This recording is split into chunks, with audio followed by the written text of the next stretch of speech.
Du coup, Ce que je vous propose, c'est on essaie on de rétablir commence. la parité. Les Allez, gens vont prendre le train en route. Écoutez, merci à toutes et tous d'être venus pour ce webinaire d'aujourd'hui. Alors, on va juste, avant de commencer, présenter rapidement. Euh, donc, moi, je suis Nicolas Weber, je suis un des membres fondateurs du collectif créatif des territoires et ça fait aujourd'hui une dizaine d'années que je travaille sur les sujets de la ville citoyenne et de la fabrique collective de la ville et des territoires, c'est-à-dire comment on implique maintenant la société civile pour la transformation des territoires de demain, comment on crée plus de coopération entre des univers différents, grands groupes, collectivités, société civile pour faire émerger des projets. Et aujourd'hui, on a la chance d'avoir aussi avec nous Benoît. Je vais te laisser te présenter avant qu'on rentre dans le vif du sujet. Oui, bonjour à tous. Donc moi, je m'appelle Benoît Bonello. Je suis directeur de l'innovation sociale chez Suez, en particulier sur la France. En deux mots, moi, mon rôle, c'est de piloter la démarche d'entreprise inclusive de Suez.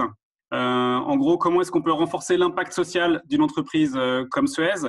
Et puis, comment est-ce qu'on peut développer des solutions d'économie circulaire qui soient à la fois inclusives et bas carbone, en travaillant avec les entrepreneurs sociaux, en travaillant avec l'ESS, en travaillant avec les acteurs des territoires. Donc, c'est ça dont je vais vous parler tout à l'heure. Et avec Benoît, on a la chance de se connaître depuis à peu près une petite dizaine d'années, un petit peu moins. Et vous allez voir qu'on partage des convictions communes, une sorte de détermination par rapport à tous ces sujets qui sont très liés pour ceux qui connaissent au collectif créatif des territoires. Je vous en parle en 2 petites secondes. Ce collectif, c'est un groupement de professionnels dont Annabelle fait partie, dont Pierre fait partie.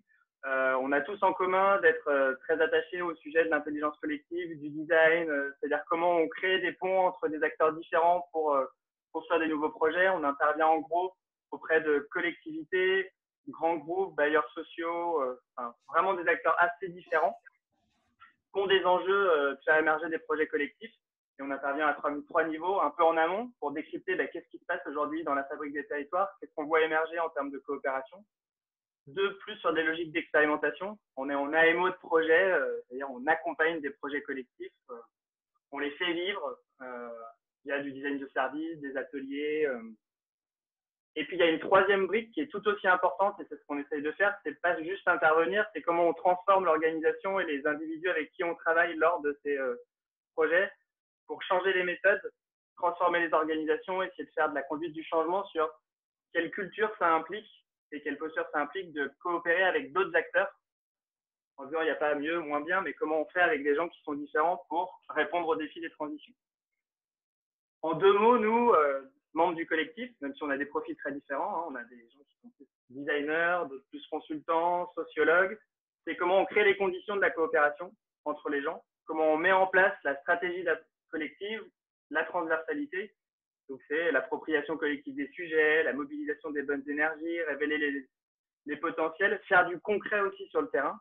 C'est-à-dire qu'on veut faire émerger des vrais projets, pas juste des idées avec des post-it sur un grand panneau blanc.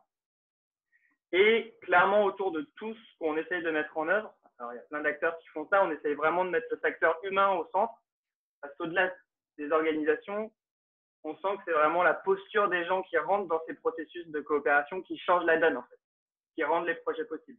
Donc nous, c'est ce qu'on essaie vraiment de pousser auprès donc d'acteurs très différents, que vous voyez là, des collectivités, des petits territoires, des petits bailleurs ou des grands groupes comme Suez. Et justement, c'est pourquoi ce projet sur la maison pour rebondir, et encore c'est quasiment trop restrictif, parce qu'on va voir avec Benoît que c'est plus large que seulement le projet maison pour rebondir. C'est parce que pour moi, c'est un projet dans lequel j'ai été impliqué en tant que consultant. Benoît était mon client. Il y avait 3 aspects que je trouvais intéressants et qu'on a envie de vous partager avec vous pendant un temps court, mais cet après-midi. C'est 1, la logique de partenariat privé, public, société civile dont on parle de plus en plus. Et je trouve que ce projet exprime ça par différentes modalités. Comment on crée les conditions de ce partenariat. 2, c'est souvent on parle de participatif, de collaboratif, mais les collaborations sont pas toujours concrètes. Et je trouve que sur le sujet de la maison pour rebondir, on est sur des choses très concrètes, très terrain. Et tout ça, c'est des coopérations en faveur des transitions.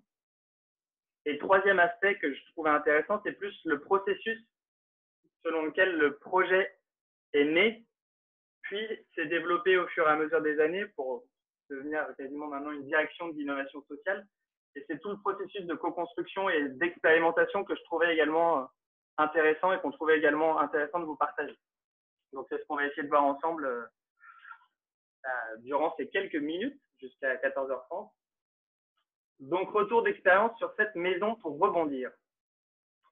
Alors, au début, l'idée, c'est de vous remettre un peu en contexte la mission, ou le contexte de la mission, enfin, un moment où moi, je suis intervenu et où on a collaboré avec Benoît, et on se rend compte qu'il y a des tas d'enjeux sur les territoires, mais dont des enjeux qui étaient très forts autour, et qui se sont confirmés, et qui se confirmeront malheureusement dans les mois qui viennent, autour de comment créer de l'emploi, comment créer de l'emploi pour tous, parce qu'on sait tous qu'on a des problématiques liées au chômage sur nos différents territoires, quels qu'ils soient, mais comment on arrive à créer cet emploi pour davantage d'inclusion, pour des gens qui sont très éloignés de l'emploi.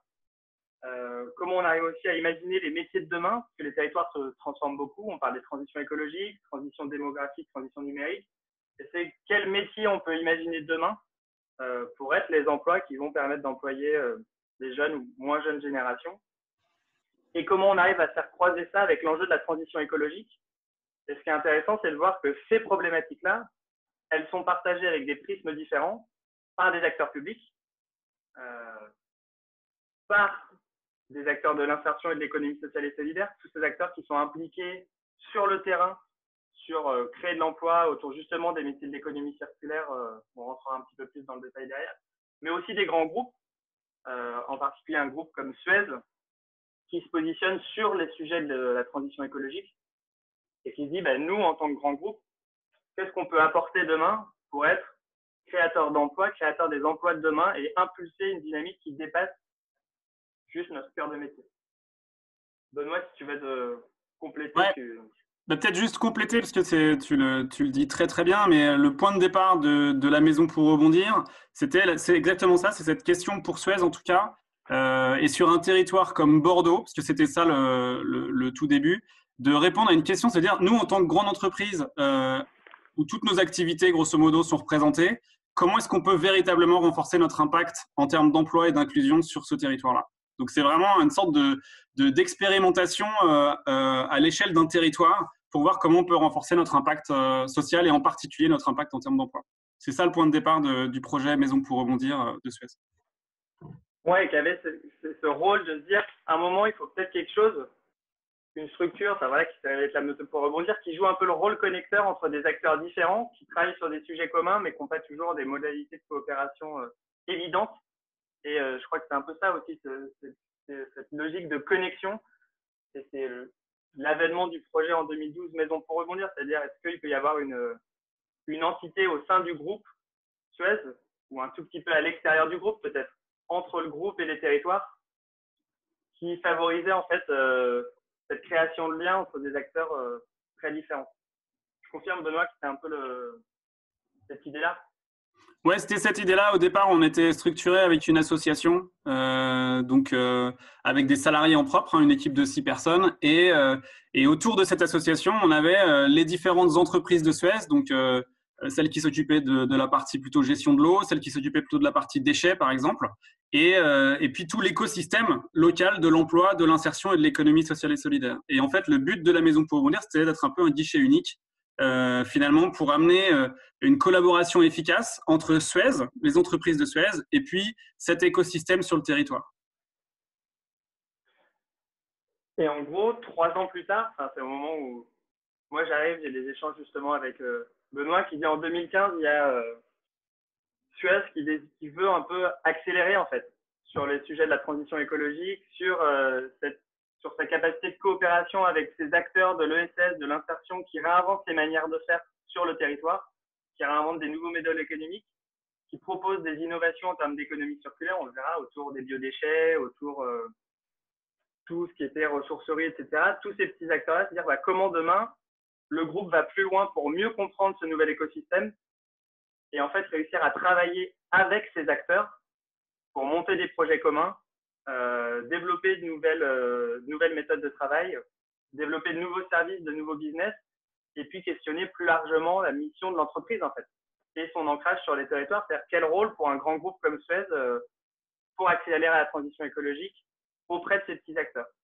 Avec une vision aussi qui était, plus on crée les conditions de développement de ces petits acteurs sur le terrain, d'insertion et de l'ESS, plus on va accélérer le retour à l'emploi en fait, plus on va favoriser l'inclusion et le retour à l'emploi. Parce que si ces structures ESS, on leur donne des possibilités de se développer sur des plus gros marchés, de se professionnaliser pour certaines, on crée les conditions pour embaucher plus de gens et donc on crée une sorte de coopération vertueuse entre le grand groupe, le territoire et ses acteurs de l'insertion et de l'ESS.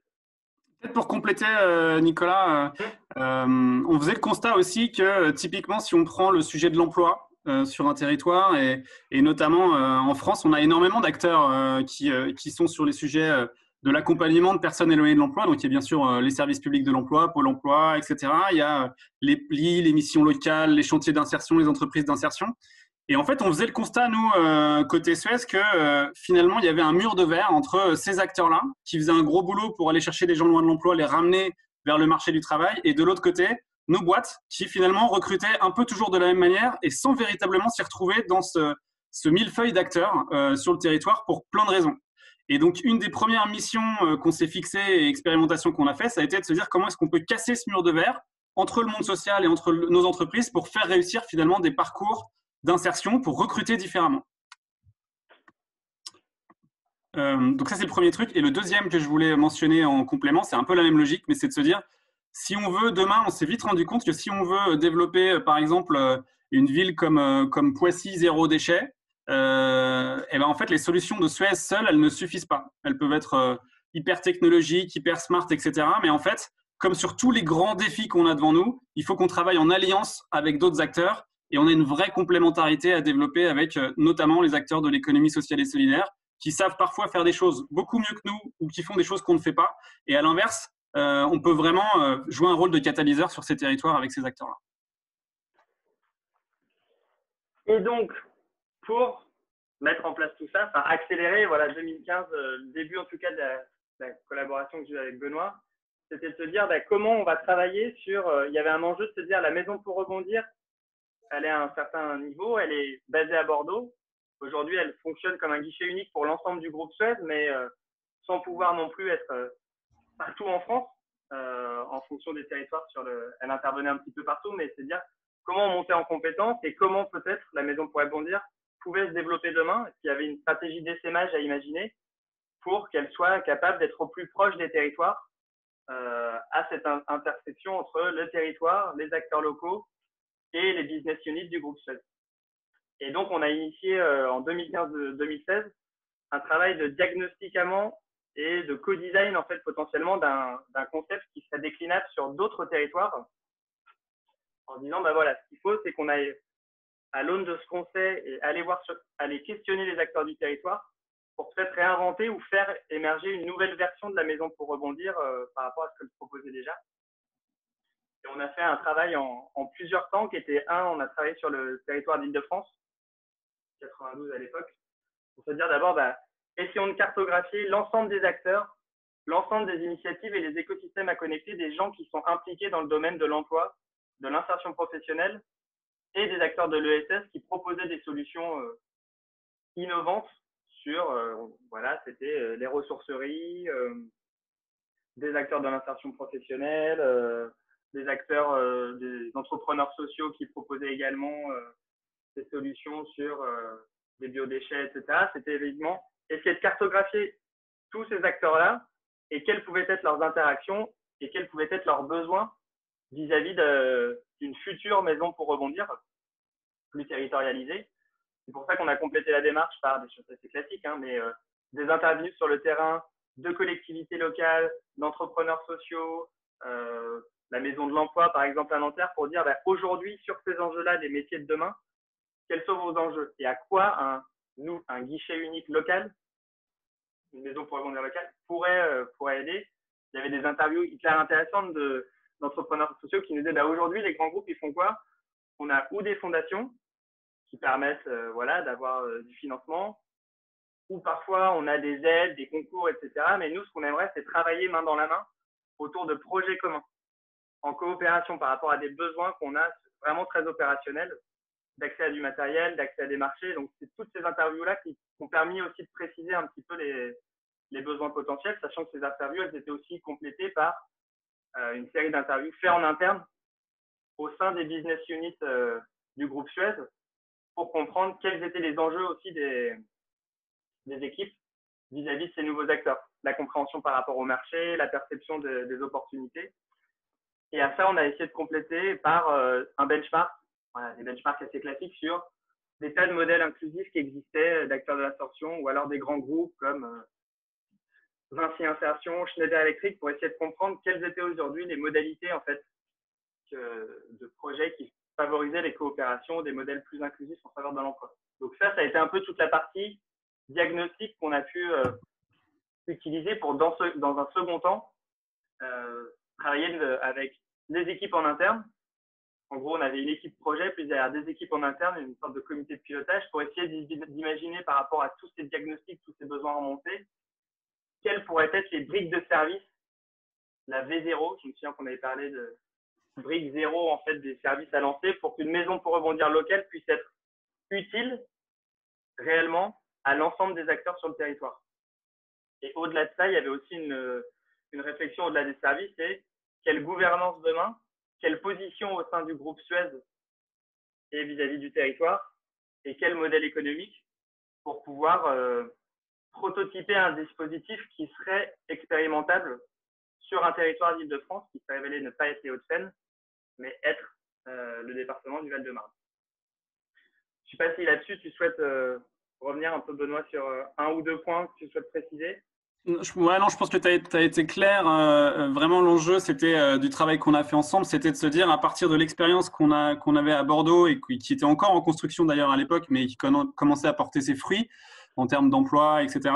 On s'est dit comment est-ce qu'on pouvait déployer, essaimer ça et la modéliser finalement pour pouvoir la dupliquer ailleurs, parce qu'on avait une conviction, c'était que ça n'avait pas de sens de faire quelque chose directement au niveau national, mais qu'il fallait fonctionner territoire par territoire, parce que c'est à l'échelle des territoires et des écosystèmes locaux que se joue l'impact.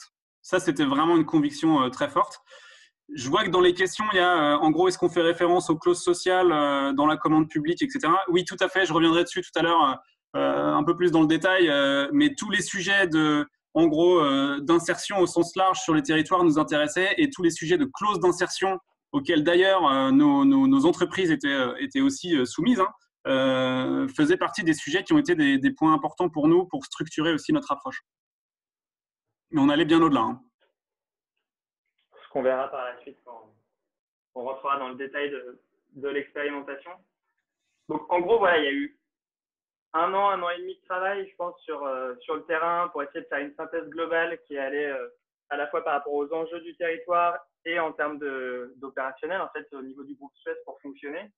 Et puis derrière, il y a tout un travail de Benoît justement pour convaincre et aller lancer cette expérimentation-là, qui a été initiée en 2016-2017, où là, l'idée, ça a été de se dire, par rapport à ce qu'on a pu modéliser, même si tout n'était pas figé, c'est le principe même d'une expérimentation, l'idée, ça va être de constituer une équipe de 3 personnes, et on n'était même pas 3 personnes à temps plein, je crois qu'en équivalent, on était un ETP et demi, en tout cas, dédié pour, pendant 12 mois, faire un test de ce que serait cette nouvelle version de la maison pour rebondir à l'échelle d'un département, qui était le Val-de-Marne, parce que c'était un territoire dans lequel il y avait déjà plein d'initiatives, il y avait un foisonnement d'acteurs au niveau de l'insertion, des coopérations qui existaient et une vraie appétence aussi des équipes Suez sur ce territoire avec des choses engagées. Et on s'est dit, c'est le bon terreau pour tester la chose et voir comment cette petite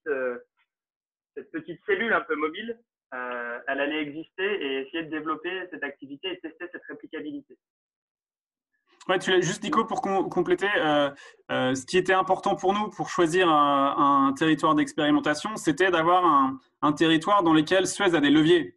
Parce qu'en fait, si on est très peu présent sur ce territoire ou si on a qu'une seule partie de nos métiers qui opèrent sur ce territoire, on a beaucoup moins de leviers et donc beaucoup moins de choses aussi à co-construire avec les acteurs locaux. et donc beaucoup moins d'impact potentiel. Donc c'était ça, ça c'est le prérequis d'ailleurs et qui continue avec les nouvelles maisons pour rebondir qu'on monte ailleurs, c'est d'avoir des territoires dans lesquels Suez est fortement implanté et où on a aussi un maillage d'acteurs qui sont engagés, importants et intéressés par la démarche. Et donc, bah, là, on a essayé sur cette diapo qui est non exhaustive, mais d'essayer de vous montrer un peu quel était l'écosystème en fait de la maison pour rebondir à l'échelle du Val-de-Marne. Vous voyez, c'est en haut, vous voyez toute la dimension Suez, c'est-à-dire tous les services avec qui la maison pour rebondir était en interaction. Ça pouvait être les équipes du développement durable, c'était la direction commerciale qui justement avait des enjeux par rapport à des collectivités sur des sujets forts, mise en place d'une ressourcerie sur un site, développement de projets, on verra plus tard, plomberie solidaire, etc. Donc c'était ces interactions-là, des expertises métiers au sein du groupe sur, par exemple, l'équipe biodéchets qui, eux, avaient des enjeux, développer des nouvelles technologies et voir comment on pouvait matcher ça avec des acteurs internes. Donc, c'était un peu tout cet écosystème de Suez, tous ces services qui pouvaient être à la fois clients et fournisseurs, entre guillemets, de la maison pour rebondir. À gauche, vous voyez tout ce qui était les acteurs publics et institutionnels qui étaient impliqués sur les sujets de l'emploi. Donc, c'était des acteurs qu'on allait régulièrement rencontrer pour savoir quels étaient leurs enjeux du moment au niveau de l'insertion, sur les futurs marchés à venir, sur même des enjeux de développement des emplois de demain par rapport à la transition écologique.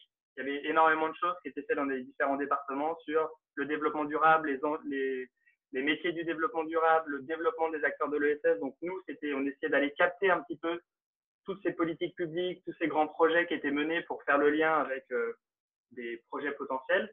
Et puis, il y a cette grande constellation d'acteurs ESS, de l'économie sociale et solidaire et de l'insertion, qui était ARES, qui est un grand acteur de l'insertion. Vous voyez Andes, qui était des officiers solidaires.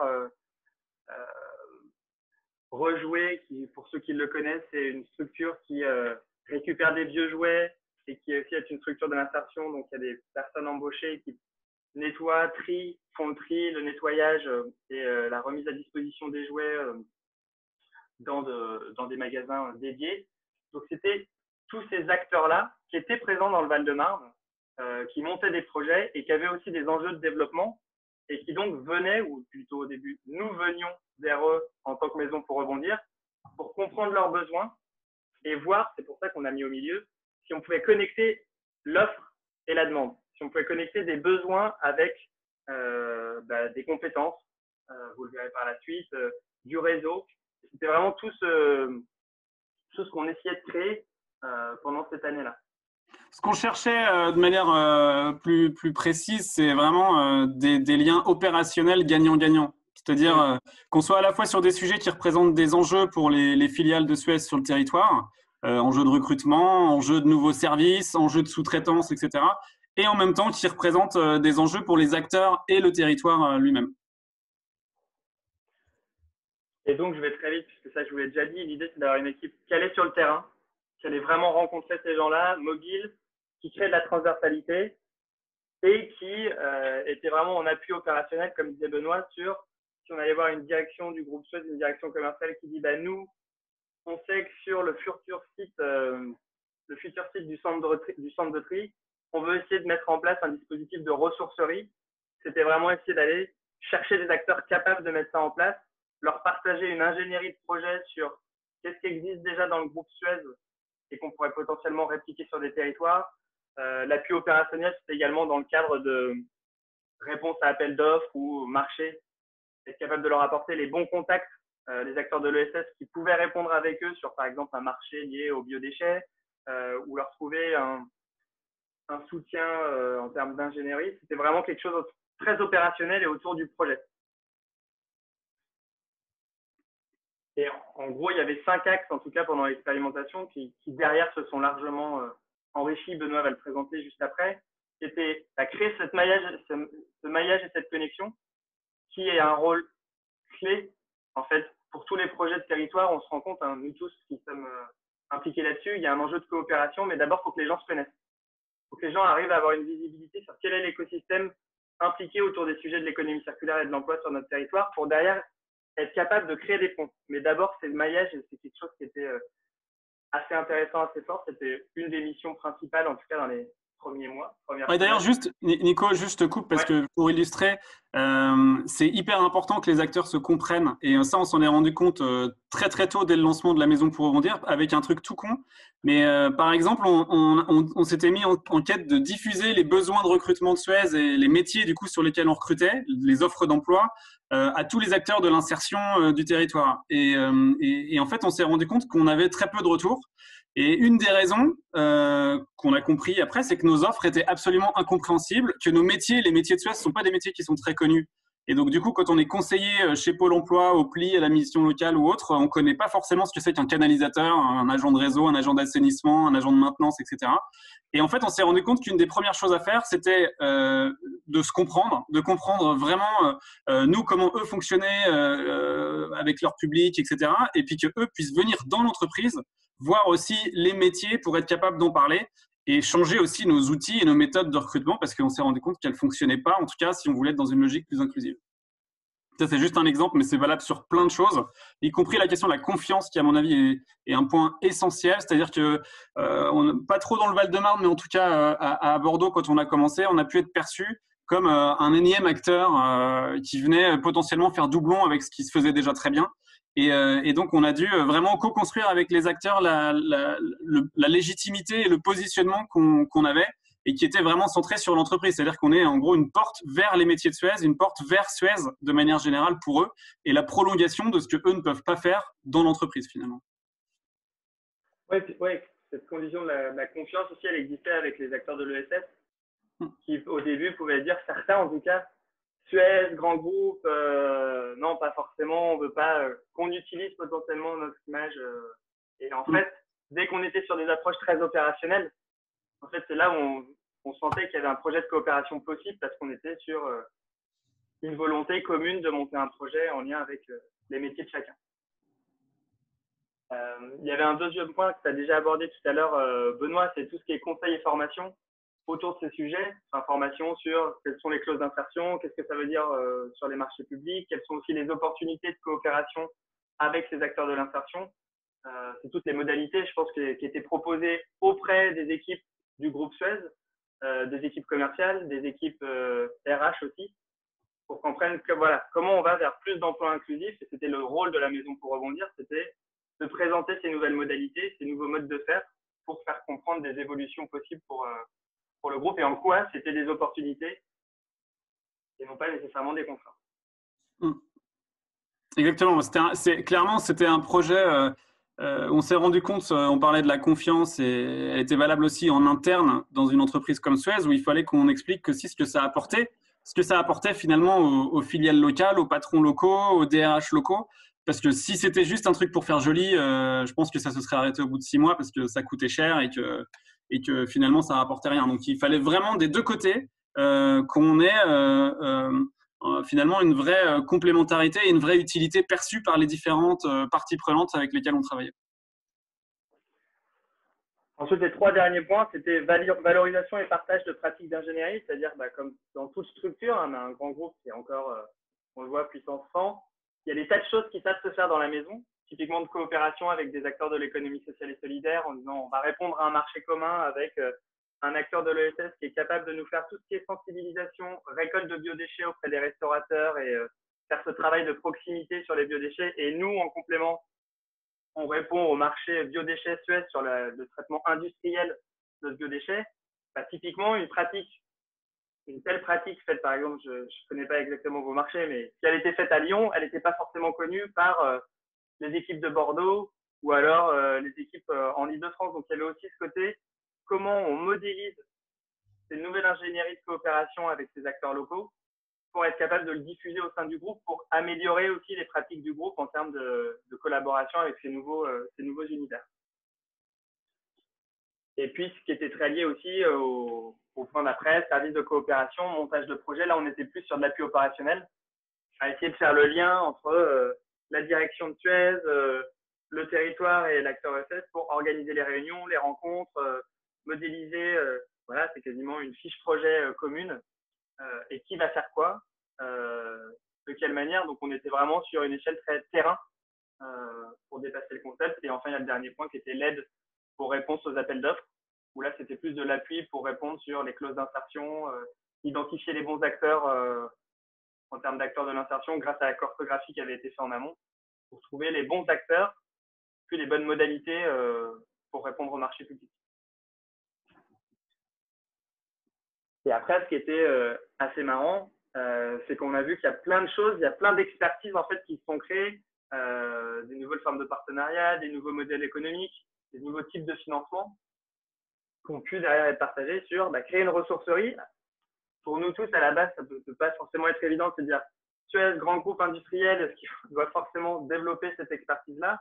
Et c'était comment on intègre cette dimension-là qui ne sera pas forcément portée par le groupe. Je trouve qu'il y avait quelque chose d'intéressant sur une forme de dichotomie en disant on ne fera pas tout, nous, groupe Suez, par rapport aux enjeux de la transition écologique, mais c'était comment on comprend en revanche les nouveaux modèles et comment on trouve les acteurs pour les mettre en place avec nous sur le terrain. Et donc voilà, vous avez pu voir les différents sujets qu'on avait pu traiter pendant l'année dans le Val-de-Marne. C'était créer des ressourceries, parfois sur des sites du groupe, centres de tri, des CCI, mise en œuvre de dispositifs de compost de proximité avec un acteur de Maison Alfort, si je ne dis pas de bêtises. Il y avait tout l'enjeu aussi sur la gestion des déchets de chantier, où là c'est un sujet assez complexe, de voir ce qu'il était possible de faire par rapport au futur chantier du Grand Paris. Et puis, il y avait toute une logique de solution de plomberie solidaire, donc avec des acteurs de l'ESS locaux, qui étaient en réponse à la précarité hydrique. Alors, pour la faire rapidement, la précarité hydrique, c'est pour les gens qui sont justement en situation de précarité, certains ont des difficultés par rapport à l'accès à l'eau et au coût qui est associé. Et les solutions de plomberie solidaire, c'était plein de petites solutions de réparation de proximité via des personnes qui étaient en insertion qui pouvaient intervenir chez ces personnes pour faire des micro-réparations, ajouter des petits filtres au niveau des robinets pour faire baisser la facture d'eau.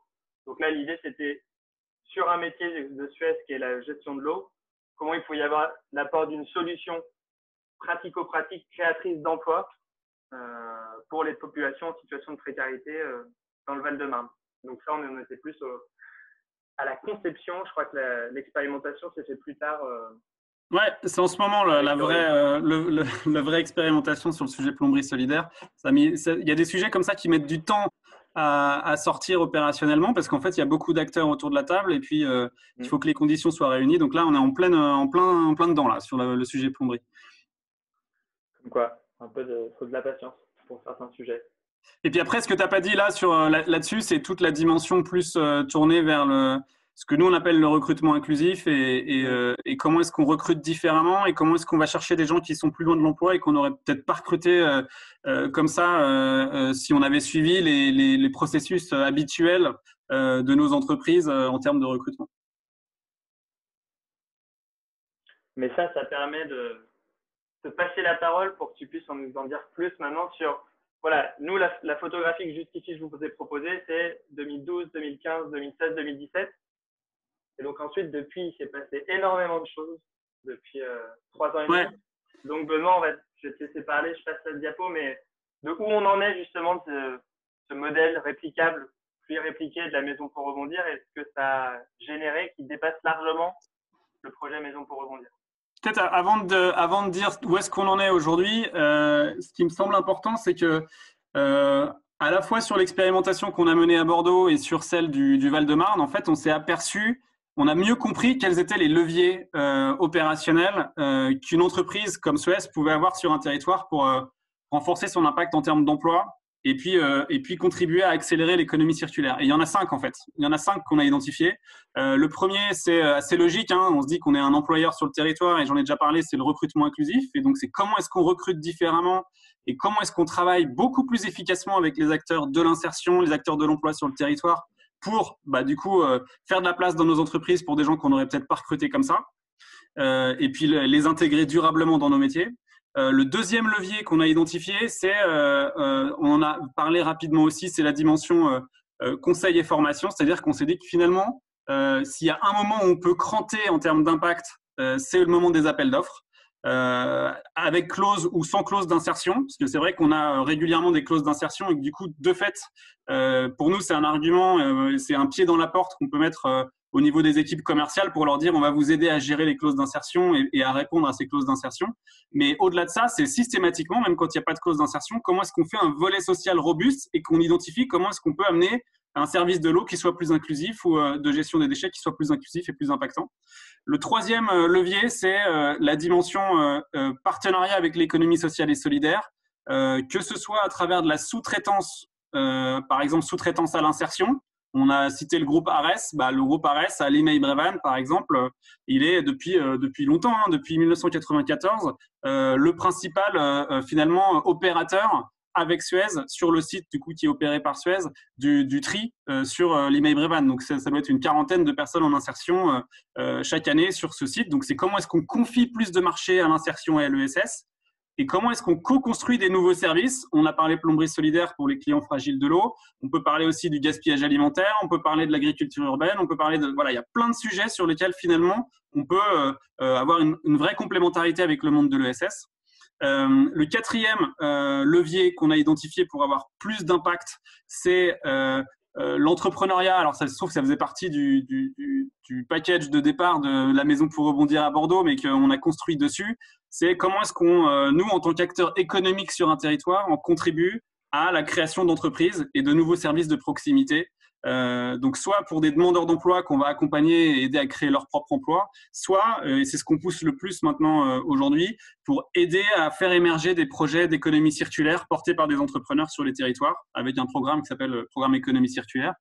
Et puis le dernier levier, donc le cinquième, c'est le mécénat de compétences, mais un mécénat de compétences qui soit vraiment ciblé et construit autour de comment est-ce qu'on amène des compétences autour de projets d'économie circulaire sur le territoire et comment est-ce qu'on amène aussi finalement du temps et des compétences de nos salariés sur les sujets d'inclusion et d'insertion sur le territoire.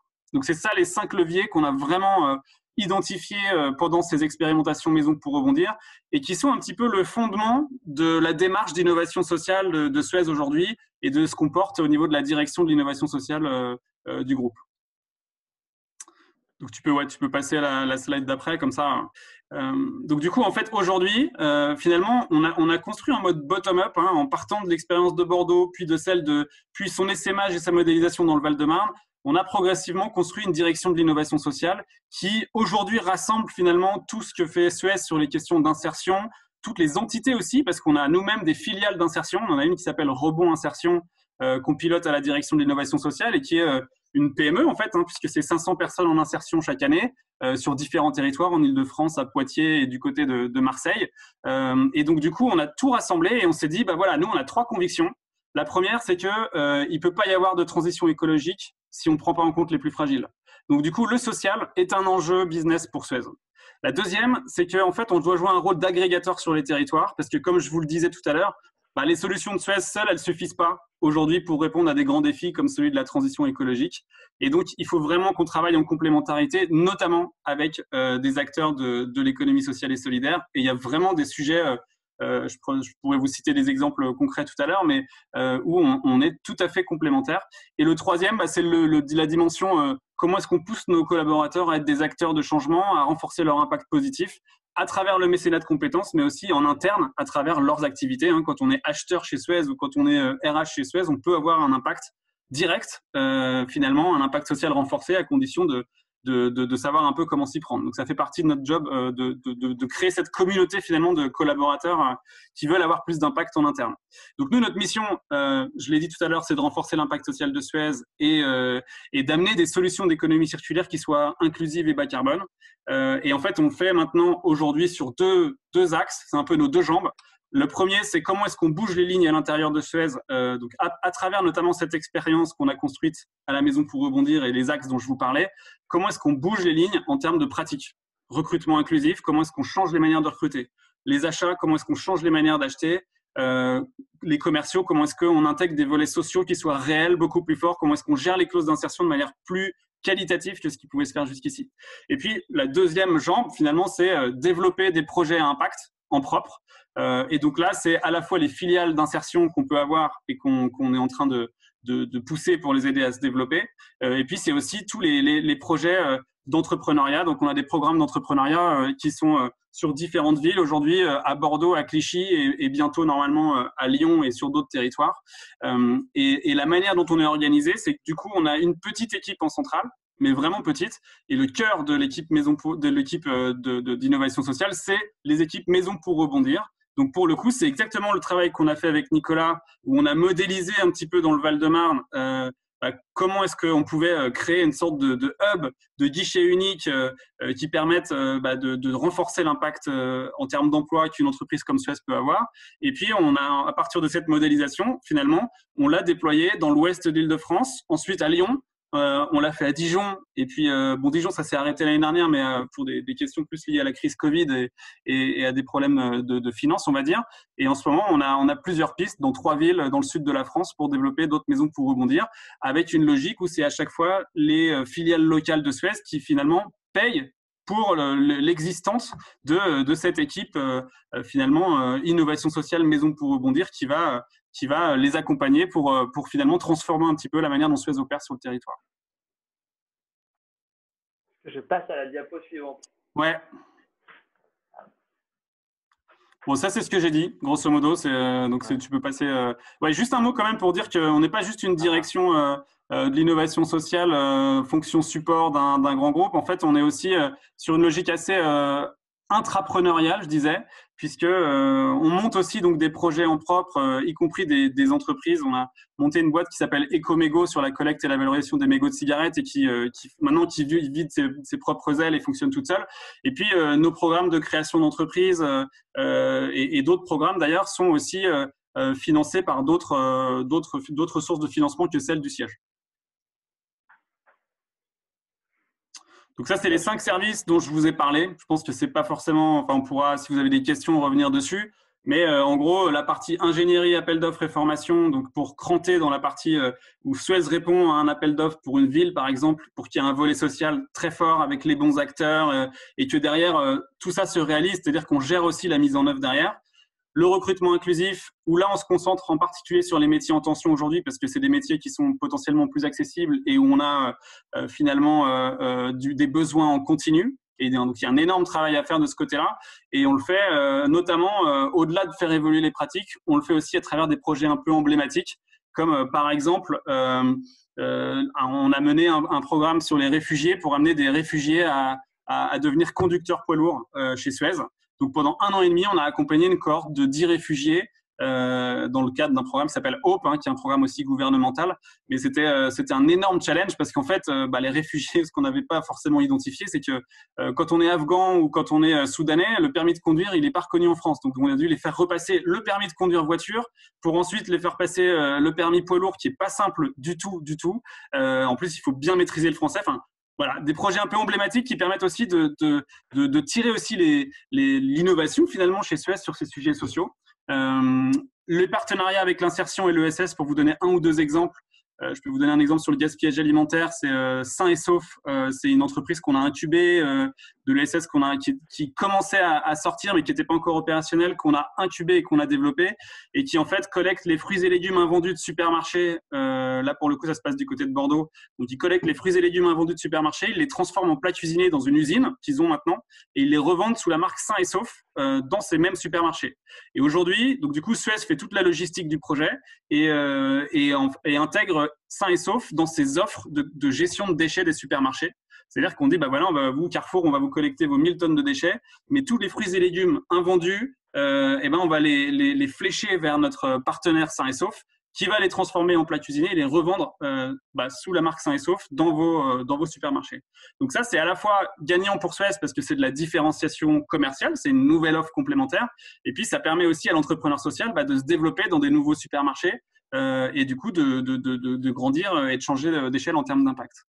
Les programmes d'entrepreneuriat, j'en ai parlé, et puis l'engagement solidaire des collaborateurs aussi. Donc là, on est par contre sur une dimension très qualitative, de se dire sur les territoires où on a des maisons pour rebondir, on a jusqu'à 3 jours sur le temps de travail par an pour les collaborateurs, et on va nous-mêmes organiser des missions qui peuvent être des missions assez pointues, assez techniques, par exemple autour de, une labellisation des composts de certains entrepreneurs sociaux du territoire, ou des missions de parrainage plus classiques. Ouais, voilà, donc ça c'est bon, c'est quelques photos d'illustration. Donc Ecomego Ouais. dont je vous parlais, que vous voyez en haut à droite. Bon, je pense que tu peux passer, tu peux pas, s'il y a des questions après, volontiers pour y Ouais. répondre. Et un mot du coup sur l'impact et la logique dans laquelle on est. Donc, on est parti finalement du territoire à l'origine de Bordeaux, qu'on a essaimé ensuite dans le Val-de-Marne, donc là avec l'aide de Nicolas, ce qui nous a permis vraiment d'avoir une connaissance terrain qui a été très très précieuse pour remonter progressivement et construire finalement la démarche au niveau national. Et aujourd'hui, en fait, en termes d'impact, on est sur 1500 personnes en insertion chaque année. Qui sont du coup intégrés sur des marchés de Suez, hein, soit à travers de la sous-traitance sociale, soit à travers du recrutement inclusif qu'on fait nous en propre. On accompagne une centaine d'entrepreneurs chaque année, qui sont soit les demandeurs d'emploi, soit des porteurs de projets d'économie circulaire à Clichy et puis à Bordeaux.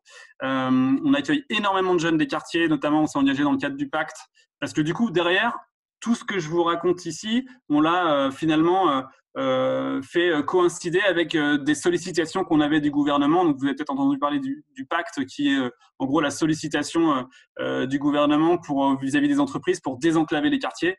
Et ben nous, on s'y est engagé d'autant plus fort qu'on avait déjà tous les bons réseaux, les bons acteurs sur les territoires. Et donc, chaque année, on a plus de 1000 jeunes collégiens, parce que c'est la première discrimination, hein, le stage de troisième, qui sont issus de quartiers prioritaires, qui du coup viennent voir les métiers de Suez, etc. Et puis on est aussi très pushy sur finalement dans les appels d'offres, on forme les équipes commerciales, RH, justement à savoir comment être plus inclusif, intégrer, avoir plus d'impact finalement dans les offres qu'on fait et proposer aussi des heures d'insertion de manière volontaire. Donc chaque année, c'est un peu plus d'1 million d'heures qu'on propose dans le cadre des appels d'offres et qui, si les appels d'offres sont gagnés, on doit mettre en œuvre derrière. Impressionnant. Ça en fait des beaux chiffres. Bon, Benoît, merci beaucoup.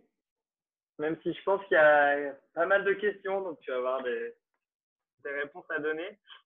Je vais arrêter de partager l'écran pour qu'on se mette plus en mode mosaïque, discussion. Est-ce que je vais reprendre quelques questions? Si certains ou certaines qui ont posé des questions dans le chat veulent prendre la parole, ou la poser à l'oral, c'est aussi sympa que dans le chat. C'est plus sympa. C'est beaucoup plus sympa. Donc, il faut toujours une première personne qui se lance. Sinon, je reprendrai les questions du chat. Je peux me lancer à ce moment-là? Vas-y. Je peux me lancer. Bonjour, déjà super, hein, c'est waouh. On voit ce lien avec les acteurs de l'économie sociale et solidaire et tout ça, c'est assez impressionnant.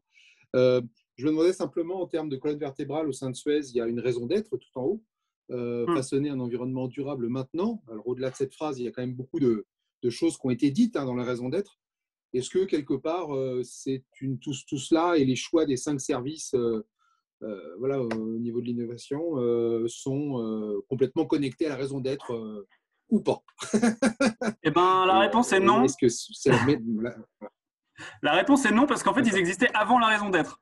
Donc, par contre, la raison d'être qui a été du coup lancée officiellement l'année dernière nous porte maintenant, puisqu'on vient l'alimenter très concrètement. Et si je peux dire un mot, parce que ça rejoint finalement un peu ça, en fait, quand on a commencé, tous ces sujets sur lesquels on était, de partenariat avec l'ESS, d'inclusion, etc., ils étaient perçus comme quelque chose de sympa, mais un peu périphérique au business, pour être clair. Et donc, on avait des patrons qui trouvaient ça super, et dans une logique un peu de mécénat, allez, on va... et puis d'autres qui y croyaient vraiment. Et en fait, aujourd'hui, ça a complètement changé. Et ça, je le vois, c'est devenu beaucoup plus stratégique pour Suez. C'est vraiment perçu comme tel. Je pense que les collectivités ont vachement évolué aussi sur le sujet de l'ESS. Hein. Et ça nous porte aussi parce que, en fait, tous les sujets sur lesquels on a développé une expertise, aujourd'hui, ils commencent à parler à nos clients. Là où avant, ils disaient, ouais, vous êtes sympa, mais en fait, ce qui nous intéresse, c'est juste le prix et puis les volumes qui sont traités. Et puis voilà, ça s'arrête là. Donc, il y a cette ouverture à la co-construction dans certaines métropoles, certaines collectivités qui, en fait, est un facteur sur lequel moi, je les invite toujours à pousser ça parce que, en fait, ils se rendent pas compte souvent, les élus ou les services techniques, que quand ils disent quelque chose à une entreprise ou en tout cas dans le cadre d'un marché, ils vont pousser les boîtes à y mettre de l'intelligence, de la réflexion, etc. et à aller même potentiellement beaucoup plus loin parce qu'ils sentent qu'il y a une envie sur le territoire. Donc ça, maintenant, cette envie sur le territoire, elle est là. Nos patrons commencent à connaître et l'ESS, tout le monde connaît l'ESS alors qu'avant, franchement. Et puis, dans les territoires où on a une partie de mon équipe, donc les maisons pour rebondir, par exemple, en fait, aujourd'hui, le niveau de maturité a complètement changé. Et notre challenge, il est plus trop de décliquer les gens comme c'était le cas avant, c'est-à-dire donner envie, expliquer pourquoi ça avait du sens. Maintenant, on est ultra sollicité et donc c'est plus ça le sujet. Le sujet, c'est plutôt comment est-ce qu'on n'est pas perçu comme une sorte de prestataire qui fait à la place d'eux ou en plus d'eux, mais que c'est véritablement infuser nos pratiques dans la manière de fonctionner. C'est là tout l'enjeu qu'on a aujourd'hui, c'est comment est-ce qu'on autonomise finalement et qu'on rend complètement autonome les équipes sur le territoire pour que nous, on puisse continuer à se concentrer sur ce qui est vraiment innovant. D'où l'importance du point sur les collaborateurs qu'on a vu tout à l'heure, de les mettre en responsabilité aussi. Exactement. Merci beaucoup. Super, Benoît. Merci beaucoup. Oui, bonjour. Une question pour vous, Jean-Michel Issakis. Ouais. Attendez, excusez-moi, je vais mettre ma vidéo. Je l'avais enlevée, j'étais en train de déjeuner. Je suis désolé. Pas de souci. Bon appétit. Je ne pas vous voyez en train de me remuer des assiettes. Là. Voilà. Merci de cette présentation. Moi, j'avais une question que j'ai posée par écrit. En fait, vous évoquiez l'agriculture urbaine. Ouais.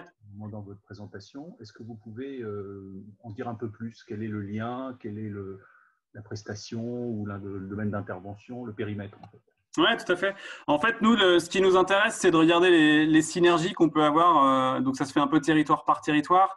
Ce dont on s'est aperçu, c'est qu'on avait régulièrement, à travers notamment nos activités de gestion de l'eau pour le compte des collectivités, finalement des terrains, des fois en centre-ville, dans lesquels on plantait simplement, où il y avait juste de l'herbe. Et donc, on faisait appel à des boîtes d'entretien d'espaces verts, là où on aurait pu imaginer faire des choses qui soient un peu plus innovantes en termes de… Parce que le foncier en ville pour faire de l'agriculture, c'est quand même assez rare. Donc ça, c'est le premier sujet de réflexion. Et il nous arrive autour, par exemple, de stations d'épuration ou de choses comme ça, de développer des jardins ouvriers, de développer des projets comme ça d'agriculture urbaine pour les écoles. Donc ça, c'est les choses qu'on fait. Et puis, alors, de manière plus industrielle, autour des incinérateurs, donc des unités de valorisation énergétique, comme on dit plus poliment, on peut récupérer la chaleur pour finalement alimenter des serres. Donc, c'est ce qui se fait du côté de Toulouse, à Bessières, par exemple. On a une soixantaine de personnes qui travaillent dans des serres qui sont alimentées par la chaleur résiduelle de l'incinérateur et qui, du coup, permettent d'avoir des tomates toute l'année, mais qui sont des tomates plutôt bas carbone par rapport à celles qu'on importe en hiver d'autres pays. C'est-à-dire, vous avez une offre de construction de réseaux de chaleur? Ça ouais, en fait, ça se fait alors site par site. On va identifier, par exemple, s'il y a du terrain, du foncier autour de l'usine. Ensuite, on va aller rencontrer des acteurs qui potentiellement sont des serristes qui peuvent être intéressés. Et ensuite, on va construire un business plan. Et tout ça est un modèle qu'on peut construire d'agriculture urbaine. Ça, c'est une possibilité. Ou sinon, ça peut se faire de manière beaucoup plus petite, comme je le disais, par du prêt de terrain. Ça se fait territoire par territoire en fonction des acteurs et en fonction des opportunités qu'on a. D'accord, mais c'est construction, mise en œuvre, livraison des clés, mais pas exploitation. Ah non, c'est pas exploitation du tout, et c'est même pas forcément construction, mise en œuvre. Des fois, ça peut être simplement dire, on a ce foncier-là, est-ce qu'il n'y a pas quelque chose à faire ensemble? Et cadrage du projet. Et puis derrière, si on a un acteur sur le territoire qui est en mesure de tout faire tout seul, nous, en fait, c'est très bien. Hein. D'accord, merci. Je vois qu'il y avait aussi, qui a répondu un petit peu tout à l'heure, c'est Aurélie qui demandait s'il y avait d'autres projets sur d'autres territoires en vue.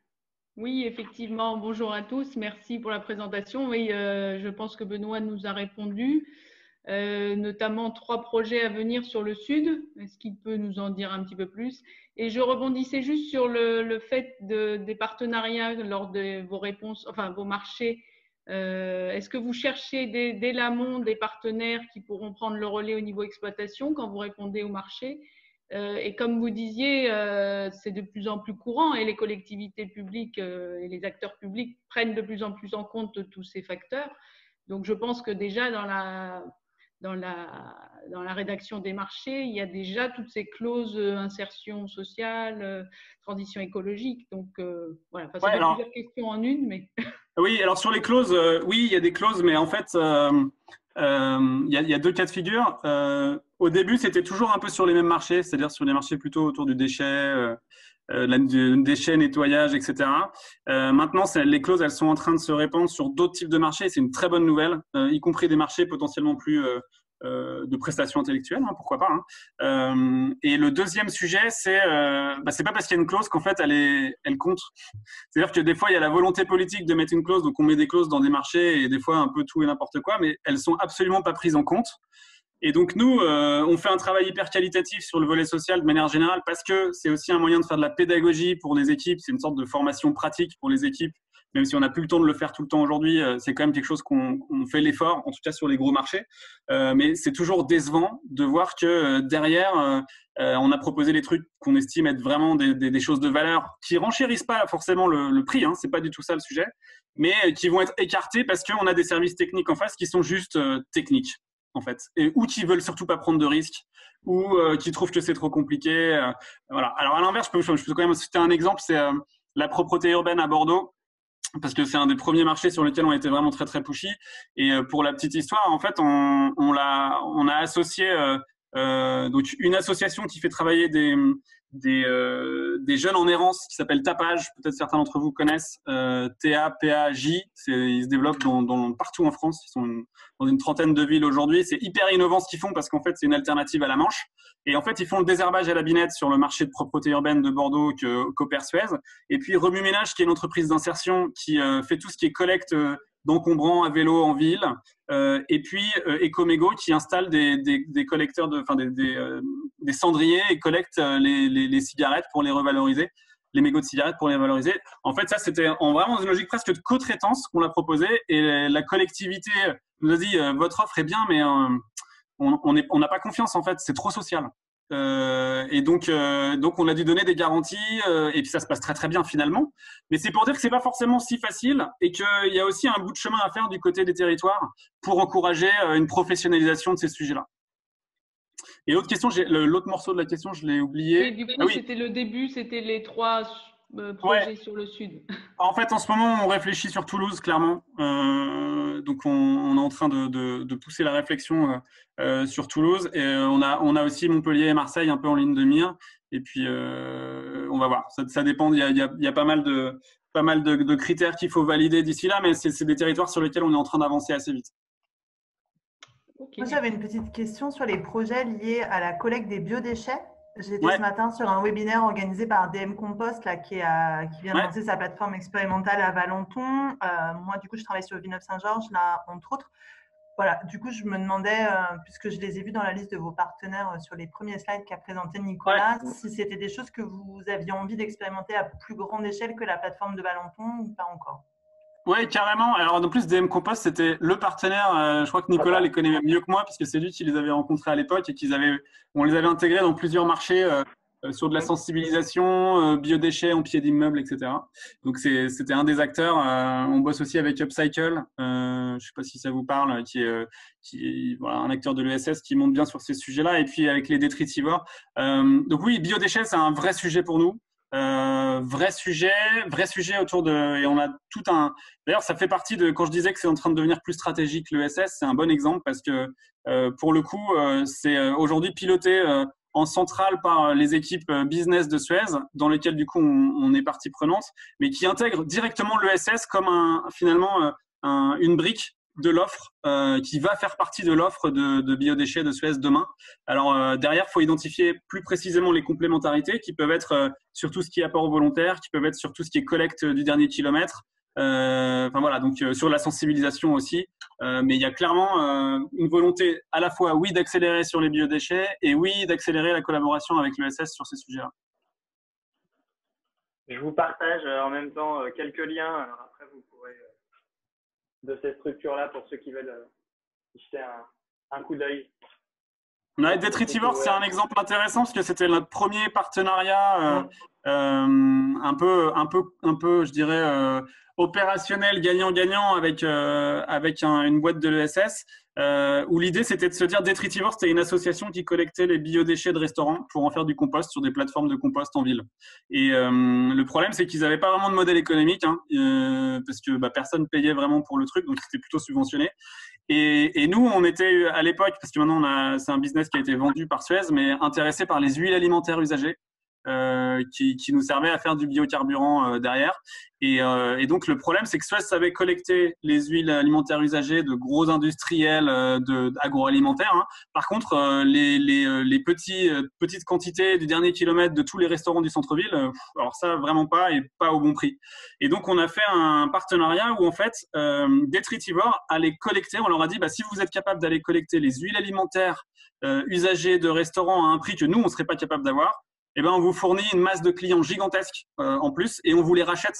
Et ça vous permet d'équilibrer votre modèle économique et du coup de recruter plus de gens.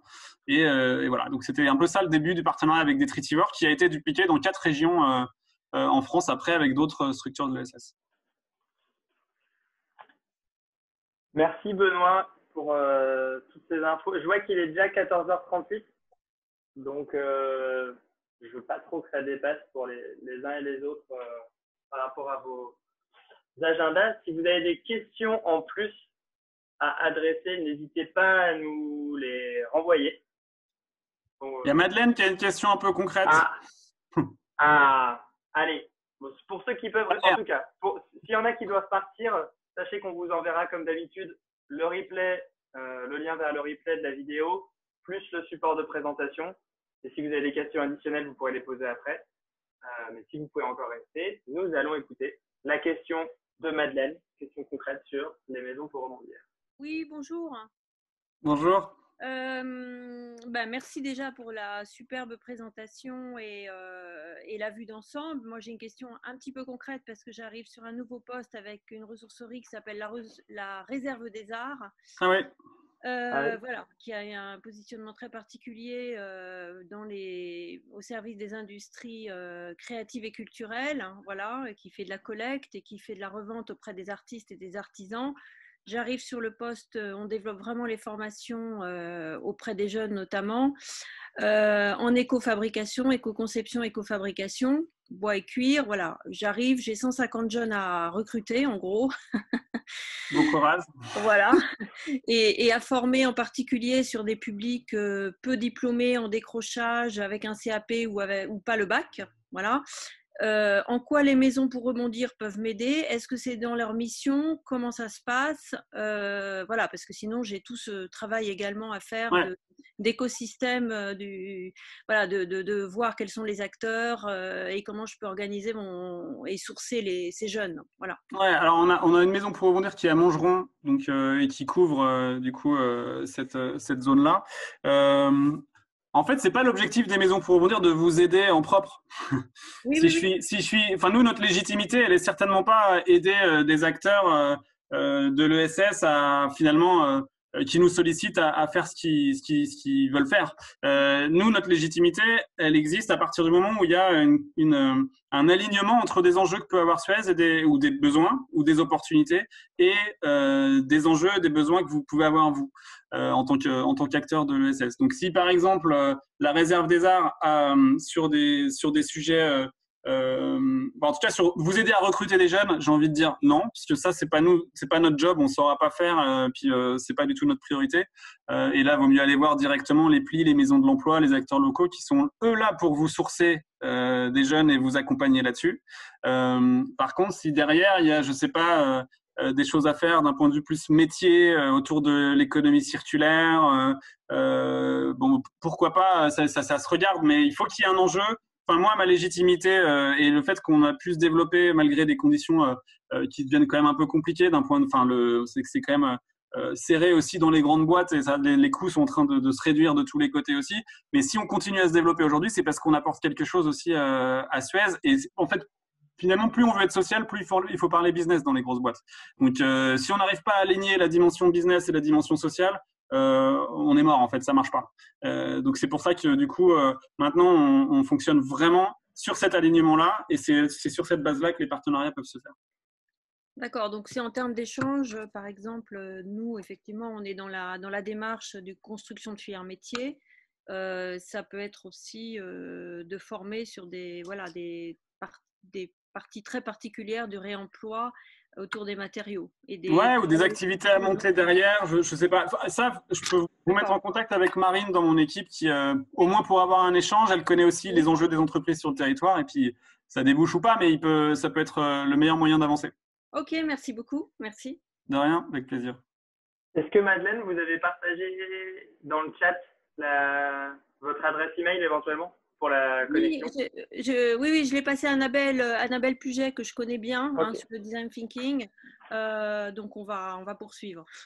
Bon, bah génial. Merci. Super. Sommes-nous prêts à conclure ce beau webinaire? Juste une dernière question. Une dernière question. Voilà. Pour les maisons, pour rebondir, parce qu'on n'a pas parlé de comment elles sont structurées, enfin s'il y a des équipes et combien de personnes en moyenne, ce genre de structure. C'est toutes petites équipes. En fait, donc oui, il y a des équipes à chaque fois, et c'est minimum une personne et maximum 3, on va dire. Sans parler des stagiaires et des alternants qui peuvent se greffer dessus. D'accord. Et donc aujourd'hui, il y en a combien actives? Aujourd'hui, il y en a donc il y a Bordeaux, il y a l'ouest de l'Île-de-France, il y a le sud de l'Île-de-France avec Montgeron, il y a Lyon, et puis voilà. Opérationnel aujourd'hui, c'est celle-ci. Ok, merci. Avec d'autres à venir en fonction du futur. Bon, écoutez, merci à tous d'avoir été là pour vos questions, votre participation. Un grand merci à Benoît. Franchement, merci d'être venu. C'est toujours passionnant. C'est génial de t'entendre, de voir quelqu'un de si déterminé pour vous faire bouger les lignes, quoi.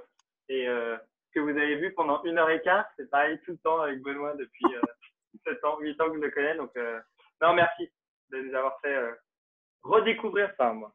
Avec plaisir. Si vous avez des questions, n'hésitez pas. Et si vous avez des questions, par mail. Transmettez-nous par mail. Enfin, on verra comment on y répond. Comme d'hab, on vous envoie tout par email. Et puis, on vous donne rendez-vous très vite avec le collectif créatif des territoires pour d'autres webinaires sur les territoires, la coopération, le design. Tout ça. Donc, bon après-midi à tout le monde. Merci. Et à bientôt. À bientôt. Beaucoup. Au revoir. Merci, au revoir. Merci Nicolas, merci Benoît. Merci. Merci tout le monde.